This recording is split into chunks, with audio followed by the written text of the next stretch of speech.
come from a place called Karoi, which simply translates to little witch. So in a way, my work follows everyday's consumer culture, and I trace objects and only have access on them when they are at the end of their life cycle.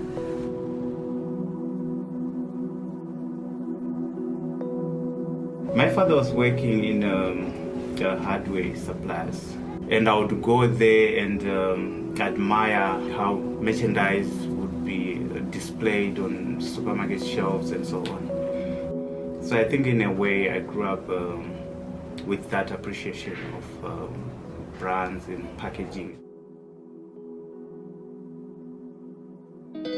So a lot of students that time were to go to the dumping sites, dumping areas to look for anything which we could use as materials to make art and to submit assignments. So I used everyday objects and everyday residue to speak about the everyday lifestyles of Zimbabwean people. For me, I see African people as very spiritual people. So in some of my research and my findings, I had to find out that a lot of inventions which were coming from, I would say, African knowledge systems were labeled by the colonial government as witchcraft.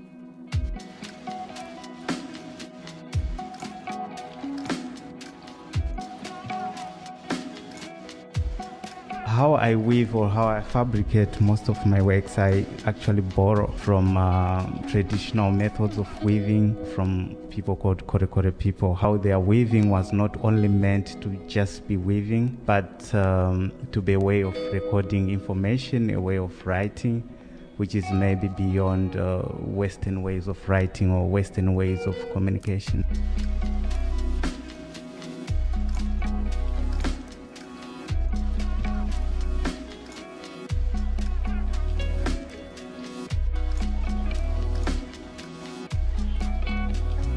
These teams, they go through these dump yards and they'll be finding particular materials per my description of what I want. Then they bring them already sorted to me, and sometimes it's made of me counting these units, and then the studio starts sorting through the materials to clean and other things.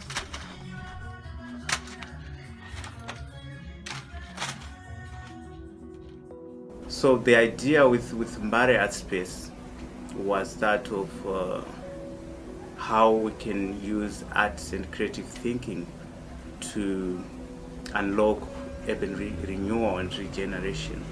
There's a lot of urban decay in a place like Mbare. So I identified this dilapidated beer or local tavern, and I had to negotiate with the city of Harare and seeing how we can change it and use it as a nucleus to ignite regeneration of some sort. Where I come from, I think people are now into tobacco farming, and it's destroying the environment and everything which we believe in, including the soil. A lot of African liberation movements were based only on soil. That's why there was this chant, Son of the Soil, was only based on how they valued the soil as the main resource to fight for.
All right, so yeah, thank you very much, everybody, for coming.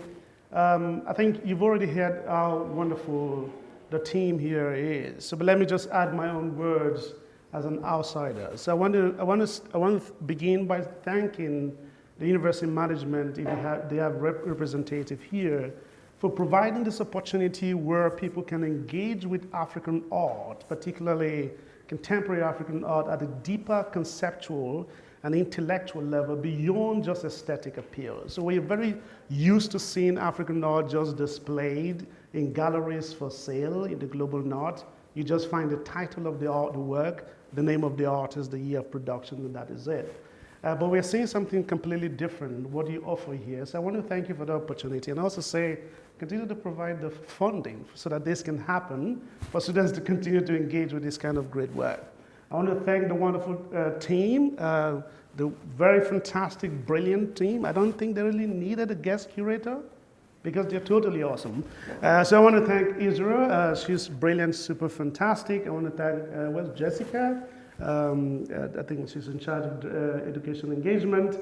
I want to thank the very wonderful Megan. She's the boot on the ground. She does everything. I want to thank James too. Super awesome. I also found out that he's a very brilliant portraitist as well. I want to thank, what's one other person? Where's Rachel? Rachel, she makes everything happen. Thank you so much, Rachel. She's fantastic. Rachel Du, who began conceptualizing this exhibition, I want to thank her as well. I want to thank the team from facilities.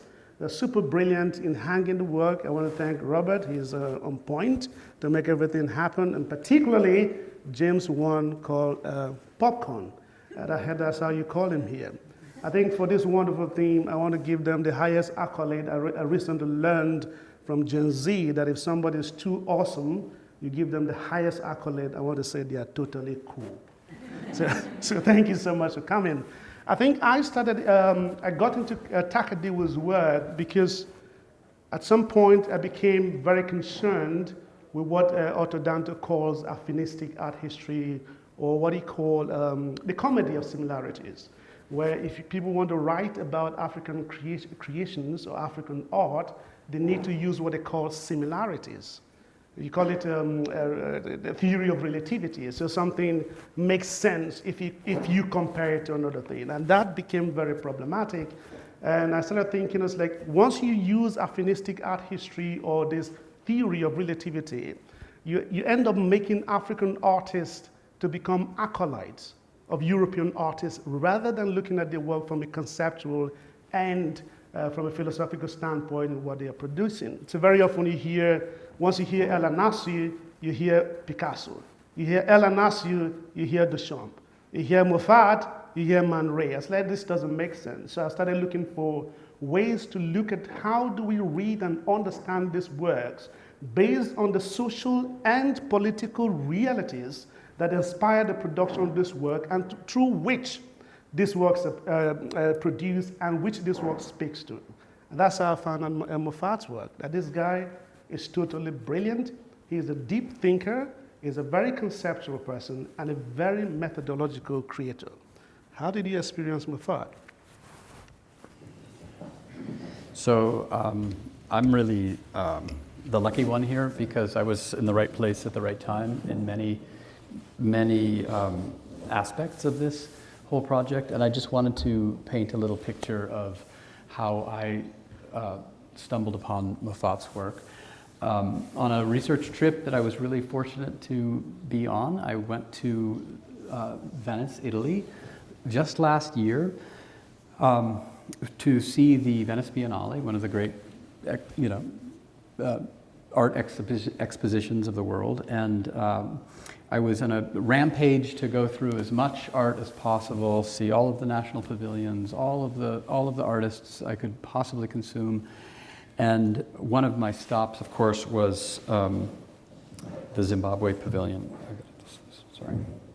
And I completely stopped in my tracks because I saw in front of me a work that was so monumental and so mesmerizing, these rings of color and texture and a kind of protruding, I have the image in my mind, this protruding huge sculpture suspended in space of light, colors, textures, coming out of this center aura of this kind of ring. I just stopped. I thought, wow, this is incredible. It's so different than anything else I'm seeing, because there was this moment, this aha moment, where you walk in and you see the teeny parts, the little parts. They start to reveal themselves, and there I was in front of thousands of toothbrush tubes, thousands of toothbrush heads, thousands of computer keys, and all of the concerns that we're about to talk about started unfolding, just cascading. And I thought, wow, this is amazing. I really need to pay more attention to what's going on here. I was aware of his work, but that was the first time I'd seen it in person. A few months later, I get an email from director Israel Bashir saying, hey, I have a proposal. I'd like to think with you about doing a course to Zimbabwe. And there's this artist, Moffat Takadiwa, who's going to be coming. Long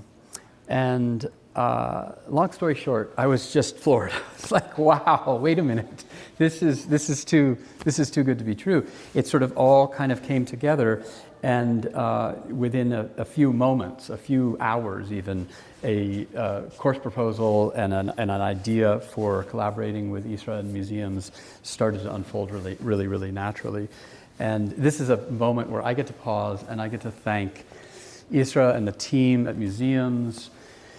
I get to thank Jillian and Mark Rush in the education, foreign education, for supporting our trip to Zimbabwe, my ability to meet Moffat and kind of get more deeply involved with this project that Isra had already started so beautifully. So anyways, let's move on to our... That's fantastic. I think I can speak without a mic. You can hear me.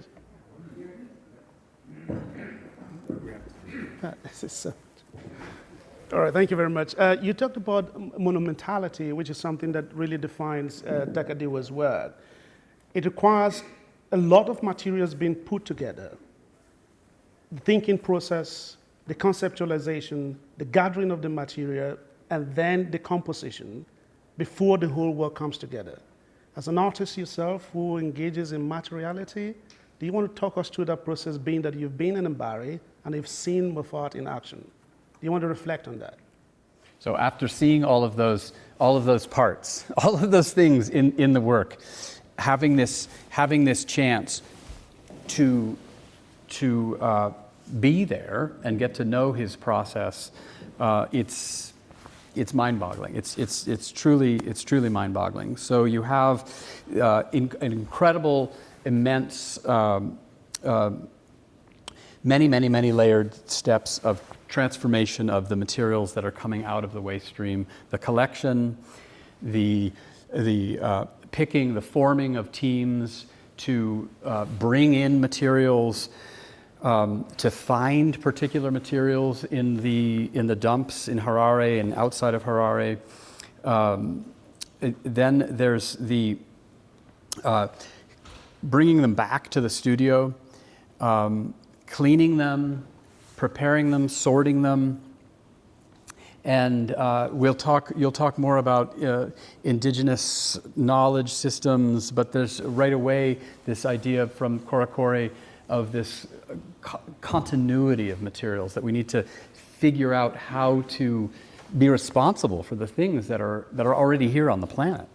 And they're doing this. They're gathering these materials, and then he's also, as an artist, of course, very meticulously preparing each of these items with an incredible amount of experience to prepare them for the artworks. And these artworks are, you'll see them in a moment when the exhibition opens, stunning, just stunning. And this is the tip of the iceberg, what his studio can produce. There is this incredible creative manipulation of these materials, right? So he's building them into units. You walk into the studio and it's like these gorgeous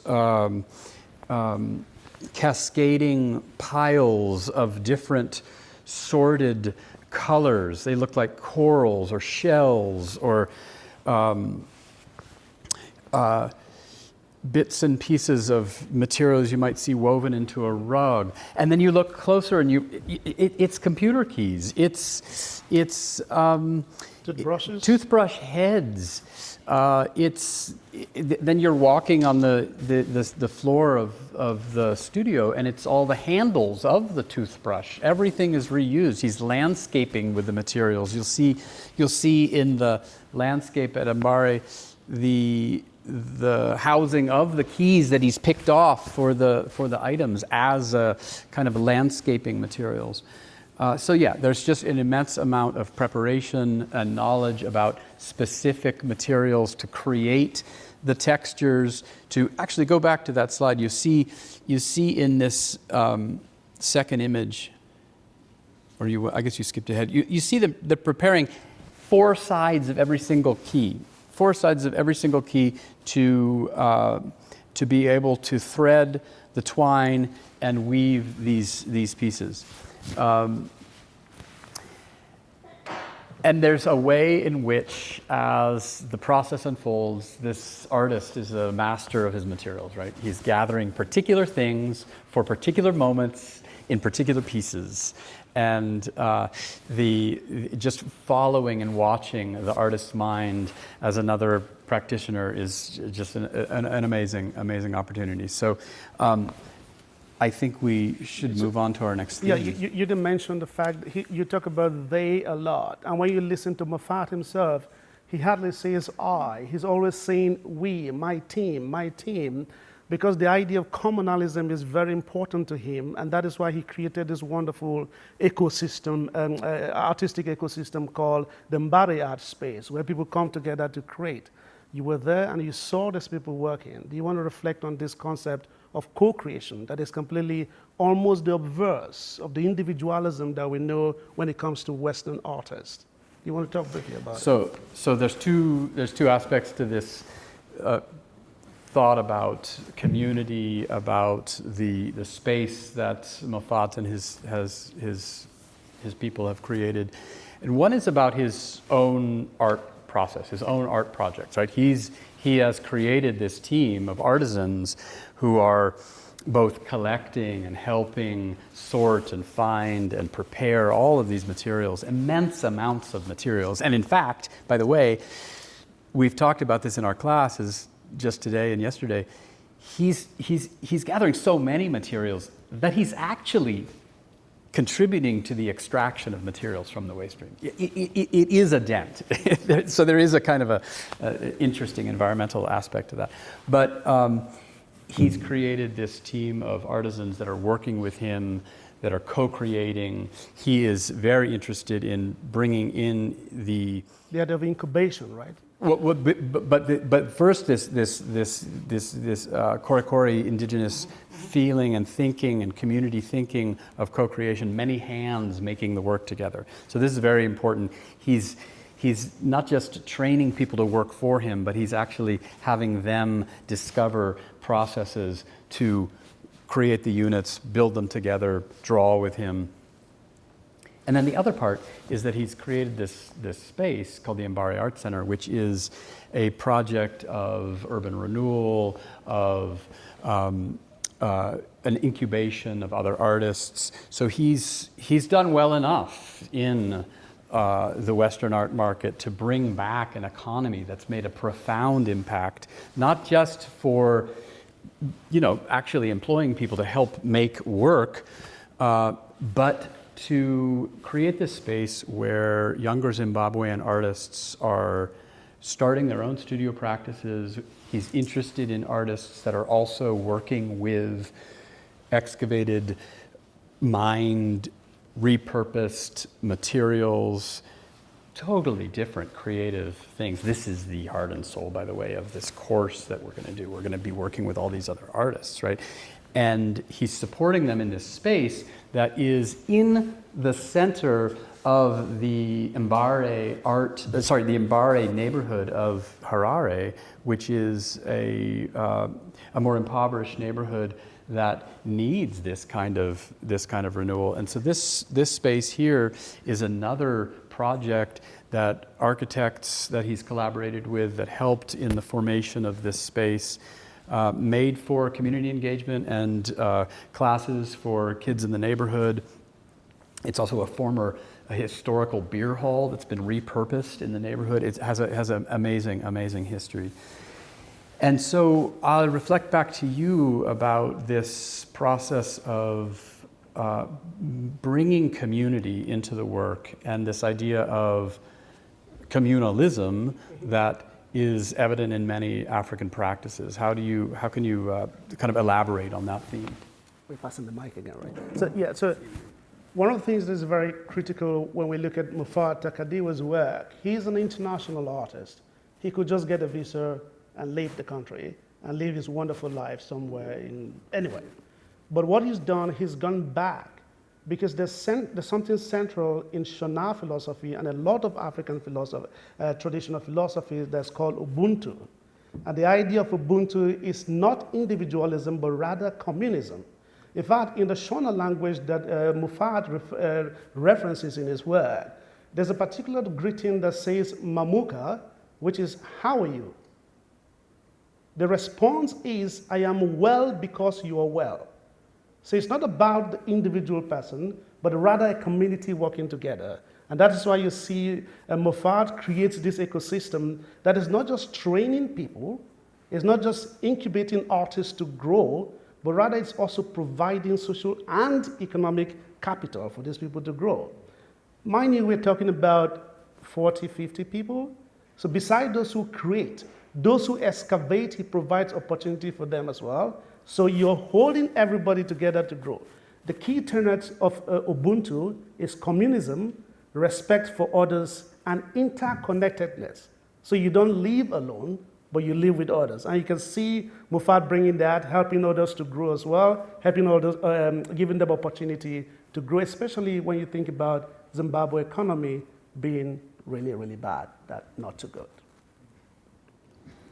So building on this idea of the indigenous concept of caring for the land and materials, Takadiwa's work sends these powerful messages that criticize consumer culture, policies and all kinds of policies that are endangering the world's environments. So how do you see environmentalism and this idea of waste colonization living and breathing in his work? We're going to do the passing of the mic several times. Yeah, so the idea of environmentalism and environmental injustice, they're very central to Takadiwa's work. Susan Strasser tells us that we live in a world now that is defined by materiality. That materiality is not just about how much we can accumulate, but social stratification is now defined by how much we can throw away. And this is very central because Takadiwa says while he was growing up, just looking at waste trash, he could tell the social class of the people who live in the neighborhood. Particularly as he grew up in a farm, close to a farm, he could see that happening. I want us to think about this. You have materialism that becomes the marker of social stratification in contemporary society.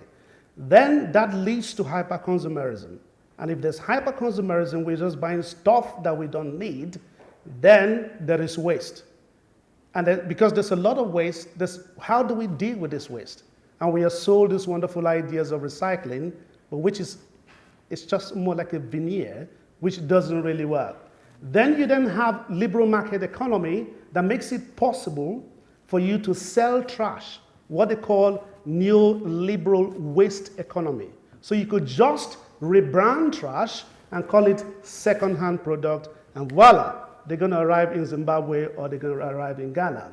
What you're seeing here, these are waste mountains that are created in Kantamanto because of fast fashion. These are not natural mountains. These are pile-ups of clothing that we don't need in the global north, that arrives in Africa and then ends up in landfills, right? So Takadiwa is critical of this. I know the abundance of these post-consumer goods provides opportunity, but he wants us to think about what we actually need.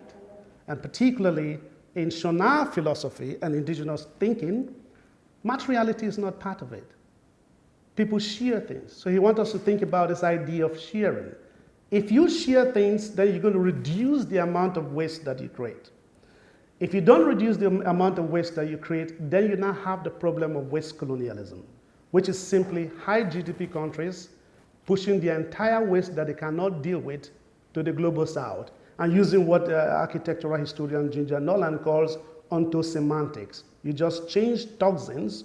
A container that has toxins just writes second-hand goods. That is it.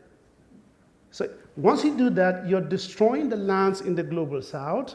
But let me just narrow down to Africa. The problem is not just the fabric, it's the dyes and the chemicals that go into the soil, which means you cannot reproduce. The land is not useful and people cannot live there. So Takadiwa wants us to think critically about this. If you look at works, for example, like Pregnant Picasso, you're going to see in the exhibition the wonderful work that we saw first in the image. He's talking about the problem with capitalism and how capitalism leads to problems of pressure that comes from this waste on the global south that cannot actually survive. There's a sociologist, a Portuguese sociologist called Boaventura de Sousa Santos. He says that for the fourth industrial revolution to succeed, you need zones of sacrifice. But the problem is that those zones of sacrifice, that you need to do a lot of extractivism, and then the dumping that follows after the extractivism are in the global south. So Takadiwa wants us to think about this carefully. So if you look at works like Pregnant Picasso, they talk about this. Even works such as Hanging by the Thread, it talks about this. So people are suffering in a land that is depleted by waste from the global north. He wants us to think carefully. So each time we buy a wonderful dress to go for a coffee date, and then the next day we go for another coffee date and buy another wonderful one, and then you see the wonderful places that invite us to come and donate the stuff. This is where it ends up. So we might be complicit, but Takadiwa wants us to carefully think about this. Another critical thing that we need to think about is the destruction of lives beyond just the destruction of the land. So the people who carry these things on their heads, the people who have to live with this, something is happening to them. If you look at here, this is Agbogbose, which is somewhere in Ghana as well. Agbogbose is the waste capital, the e-waste capital of the world. Every electronic that we don't want ends up in Agbogbose. And what happens? You have very young kids, sometimes even 5-year-olds, 8-year-olds, who have to go to these landfills. We're not talking about a small space. We're talking about a landmass that covers a place like DC. So they have to break through these electronics to get copper and diodes. And the next thing, there's waste. So what do they do with it? They set it on fire. So for 11 months of the year, there is smoke that covers the entire surrounding. So yeah, Takadiwa wants us to think about it. And he's critically using computer keys. Language is a powerful tool, and he's deconstructing that tool to make us think about the environment very carefully.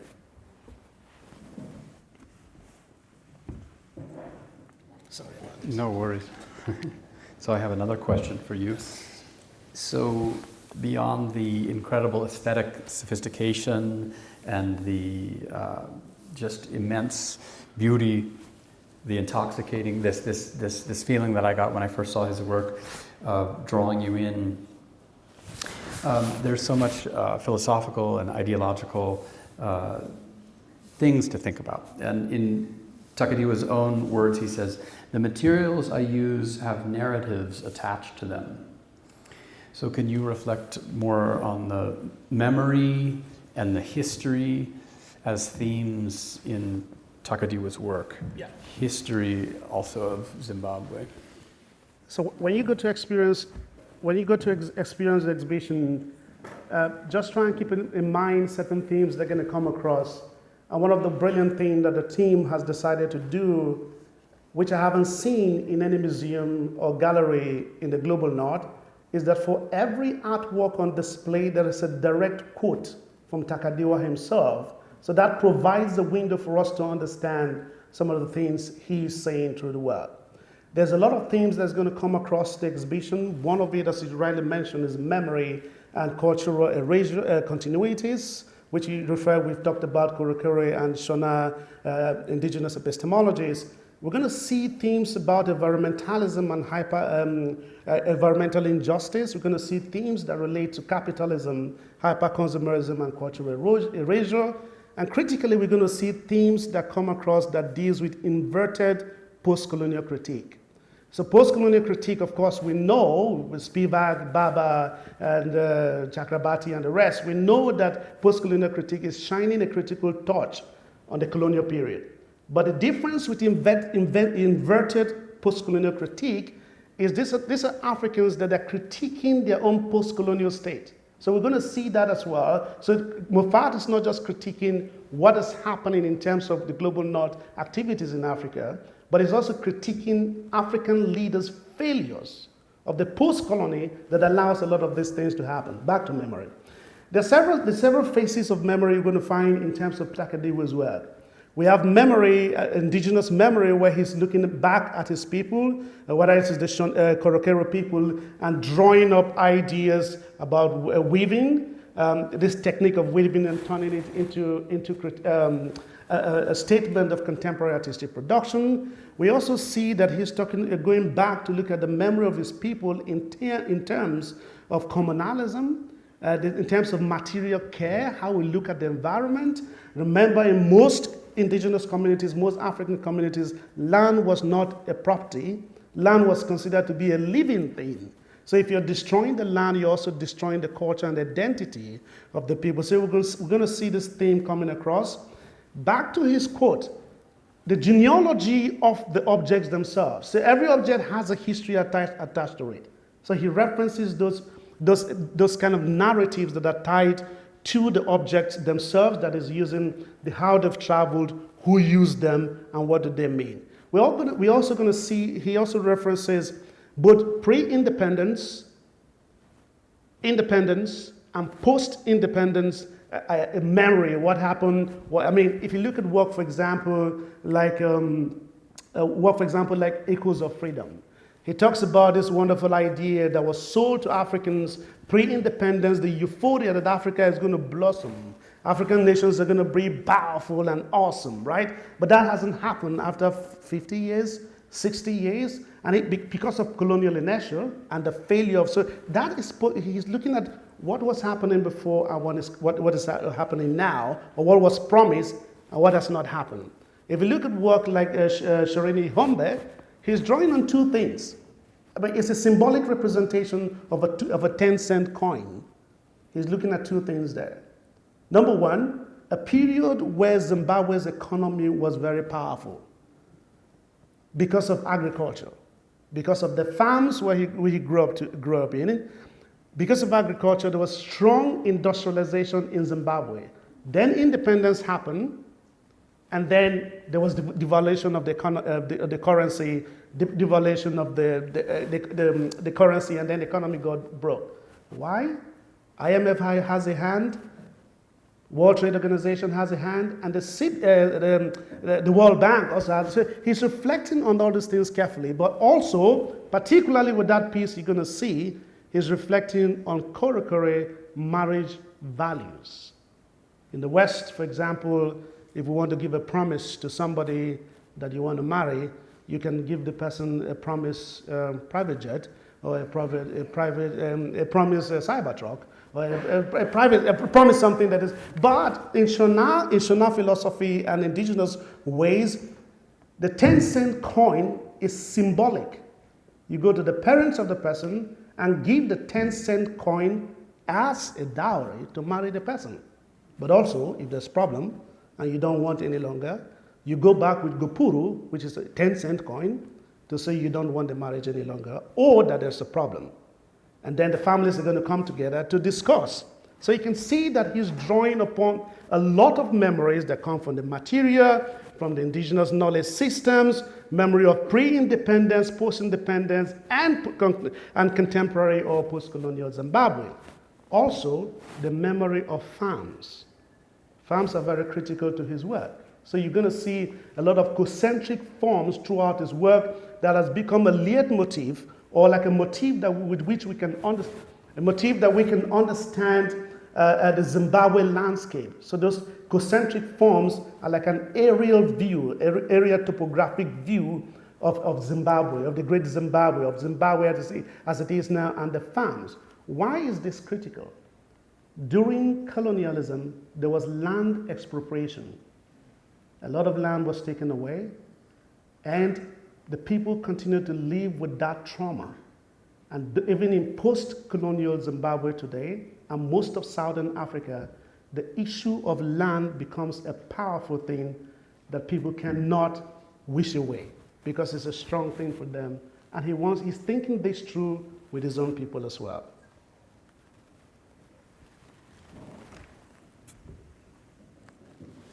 Yeah, I just wanted to reflect on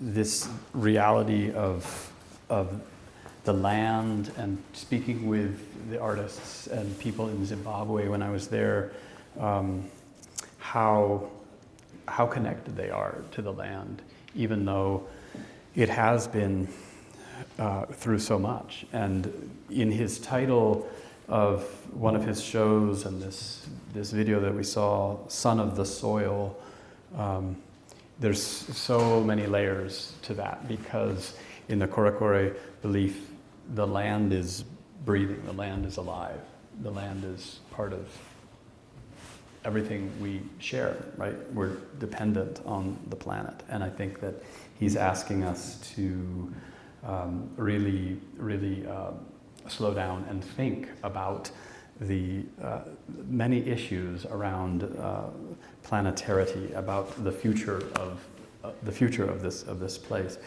and to see Moffat and his crew making this work is just gives you great hope for the planet. All right, I think we can take some questions from the audience. Any question is a good question.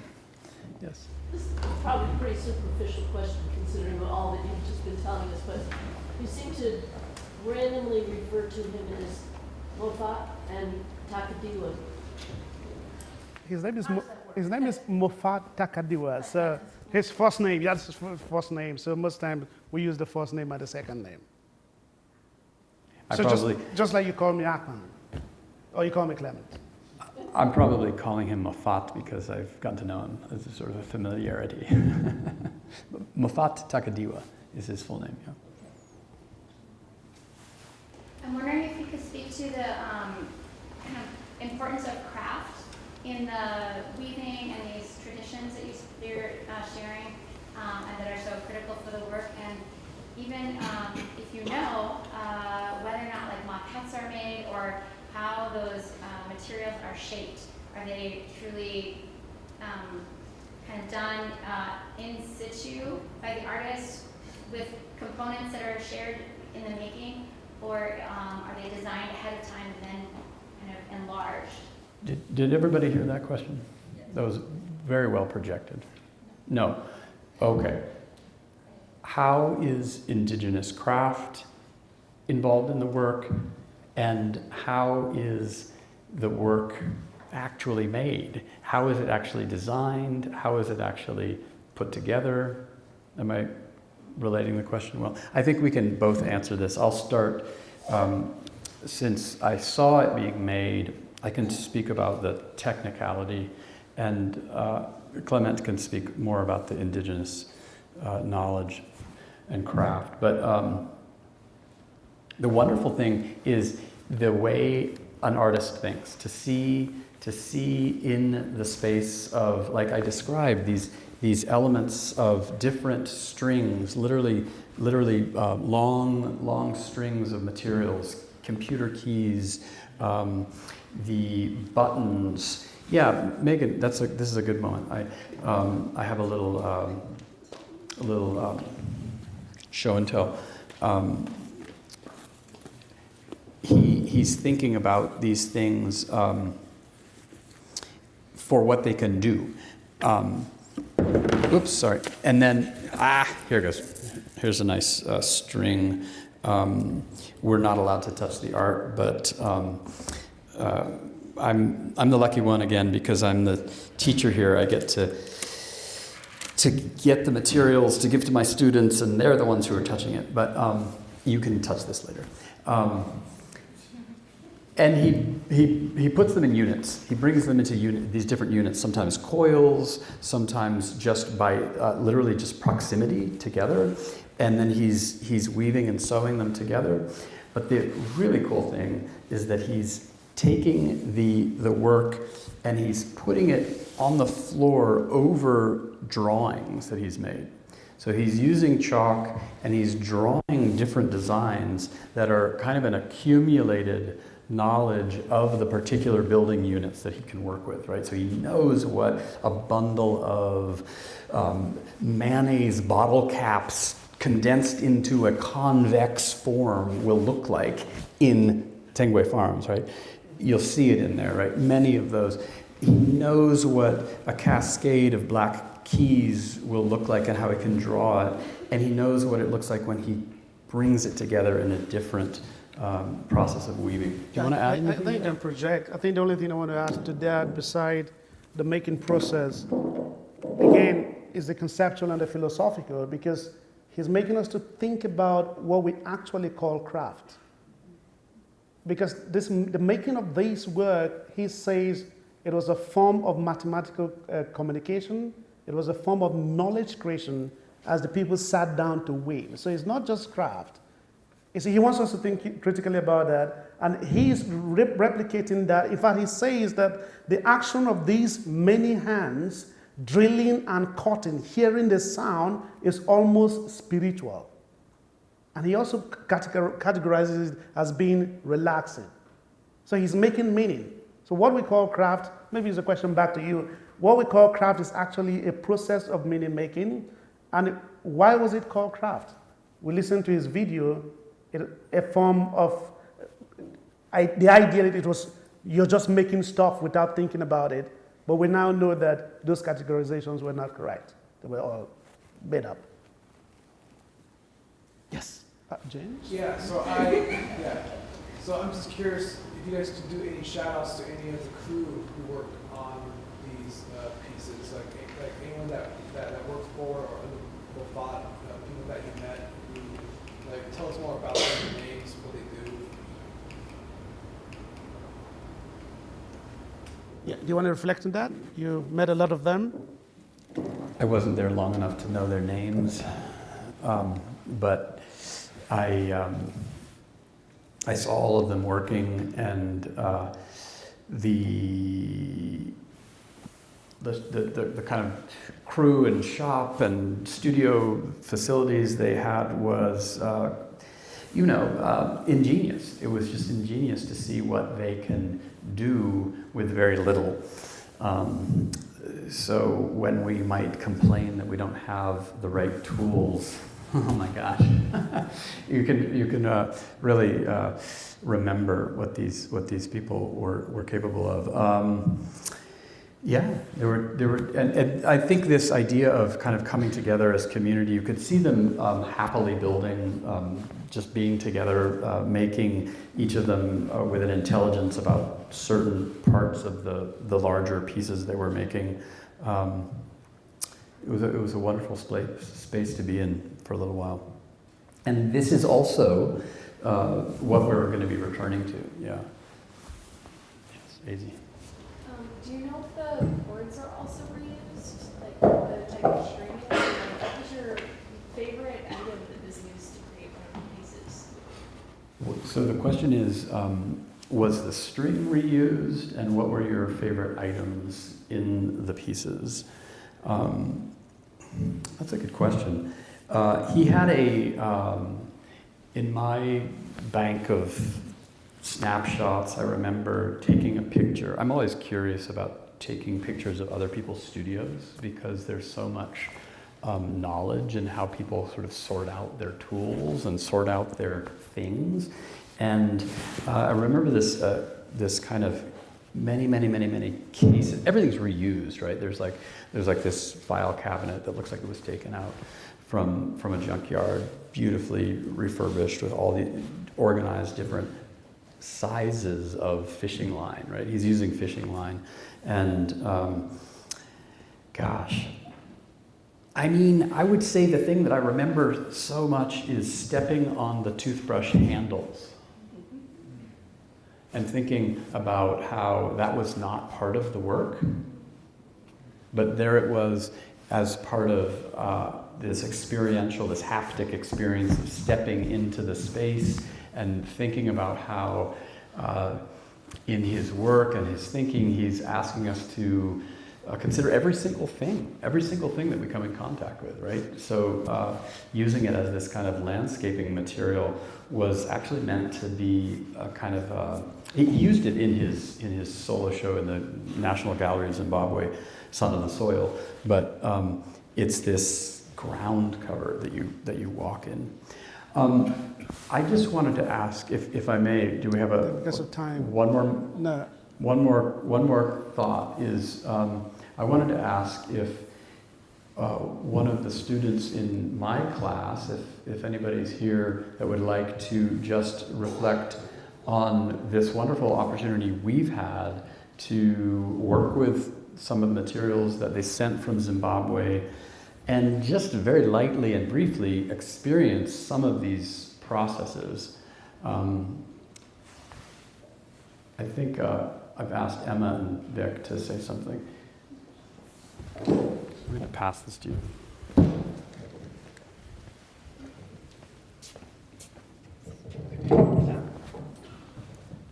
So Moffat was gracious enough to send us several packages of materials straight from Zimbabwe. We have multiple lines of keyboard keys, toothbrush heads, and some buttons that are all wound together, and we've been spending the last couple of class periods just experimenting with these methods and seeing what forms they naturally take. Yeah, it's been cool to see just what the materials and the strings will allow you to do with them, and like the different types of connections that have to be made, and just considering the scale of the products that he creates, just how long it takes for us to fully connect just even a spiral of buttons that's maybe only like 6 centimeters in diameter. It can take our entire 2-hour class period. So just the accumulated knowledge that all of the workers that Moffat has and what the best methods are for how to make these connections and to be able to envision a fully constructed piece before you have all that together is just a wonderful skill. Yeah, it's been a great experience so far, and I'm excited to continue working on this project. So, Thank you both. thank you. Here, do you want the mic back? Yeah, sure. Thank you. All right, before our director will close us for the day, I want to leave us with this. As we go into the exhibition, I want us to think that the exhibition doesn't just moralize us, it actually mesmerizes as well. The works draw you in through the aesthetics, then quietly asks you to reconsider what beauty means when it's built from what we think is discard.